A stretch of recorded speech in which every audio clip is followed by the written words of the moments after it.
Day 14, week 2 in review. So I've been doing this for 2 weeks straight.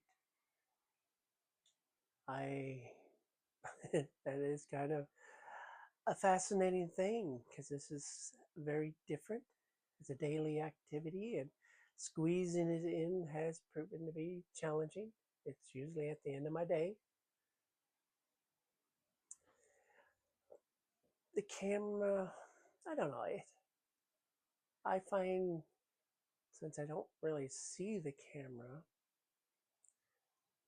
and I'm thinking that I'm talking to a person who just happens to be really quiet, I think I'm having an easier time uh, yeah, expressing it isn't easy just because well, I don't know. Just having a hard time of putting this one together. You would think in 2 weeks there'd be lots of changes and whatnot, but other than the equipment setup and the little alignments and such. I've been keeping my equipment in place. Just it's such a pain to set up for a blind person. Um, and no, I'm not getting help. Not at all. I am using an iPhone to record all this on, and it has a piece of software called VoiceOver. And I am using the standard camera app because it's the only accessible one I know, where it gives me cues as to where faces are and where uh, quadrants are, upper left, upper center, centered, those kind of things. So it's got that idea of a tic-tac-toe, the 9 square grid, whatever you want to call it. And so I use those clues to try to position myself. And autofocus is definitely my friend, and I lock it when I'm out of picture, and hopefully everything's working fine.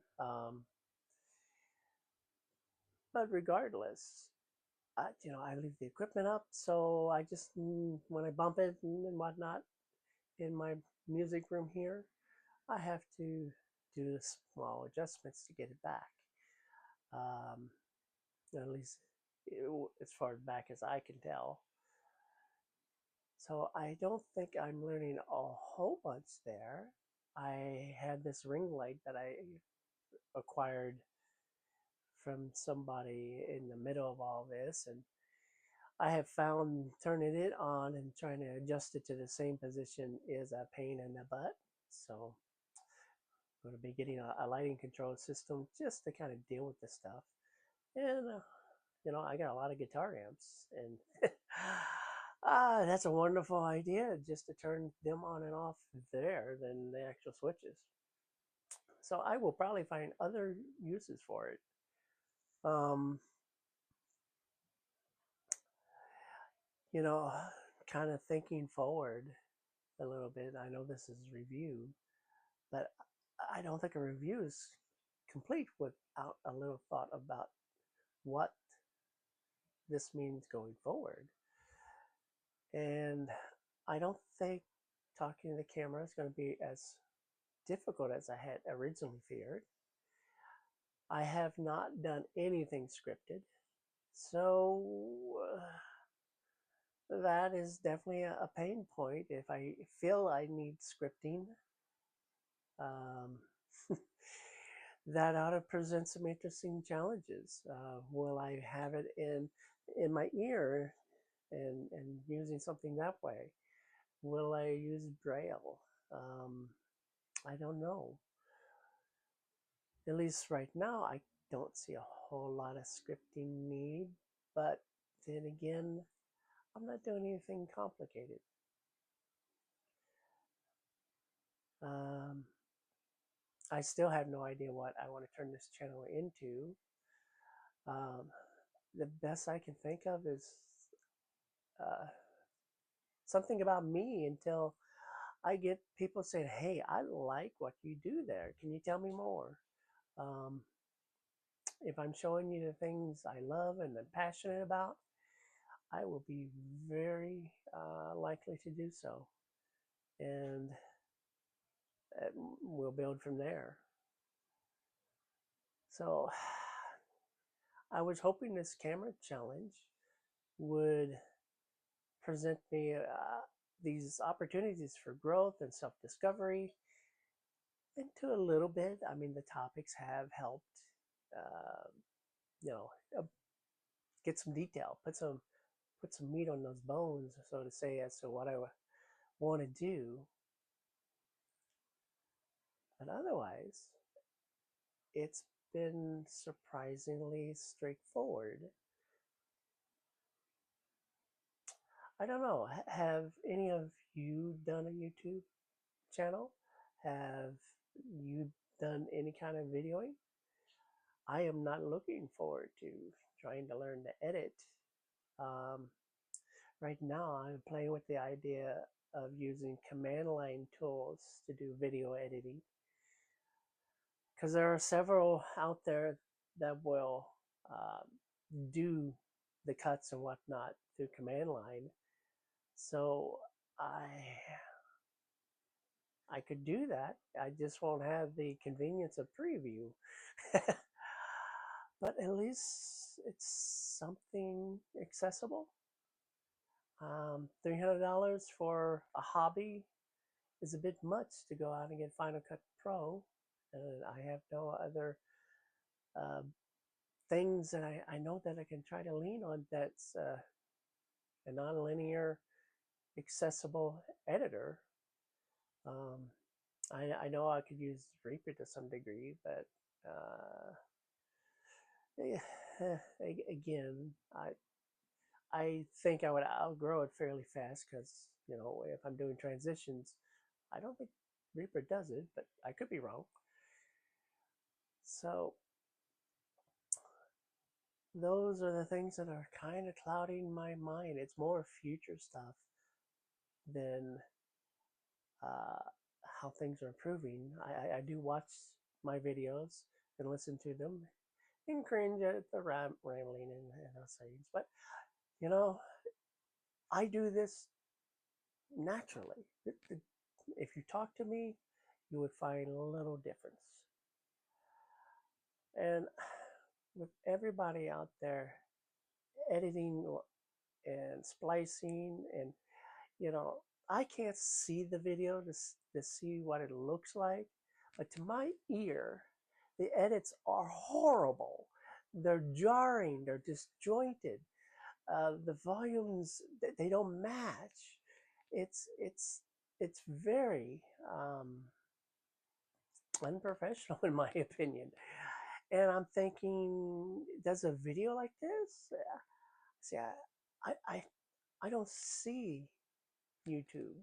I listen to it, and everybody talks about having wonderful thumbnails, which are absolute garbage. They tell me nothing, and the only thing I got to go with is a title. And most titles are very clickbaity and very stupid. You know, 5 reasons for this. I'll never do this again. I've always wanted. You know, I have to get to know a channel to read between the lines to get an idea of what they're likely hinting at with all that crap titling. Um, so for me, audio is king, and so far, I'm not generally impressed. Even the ones where they're saying, "Oh, the video is awesome," and I'm like, "But the audio sucked." So it's interesting about the perspectives. I suspect my video is going to absolutely suck because lighting and all. I could care less, and that's kind of what this time has been teaching me is I guess I'm going to approach this more as a podcast sort of idea. It has a video component because a sighted person demands it for some reason, at least on YouTube. Because I get the impression there's a lot of animations and garbage going on the screen. But you guys never give a clue that it's on there. And so, from an audio point of view, there is nothing. There's no information. So for me, it's absolutely worthless, and it's time wasted. Um, now I know I'm not the audience, but I'm part of the audience, and I am the platinum standard.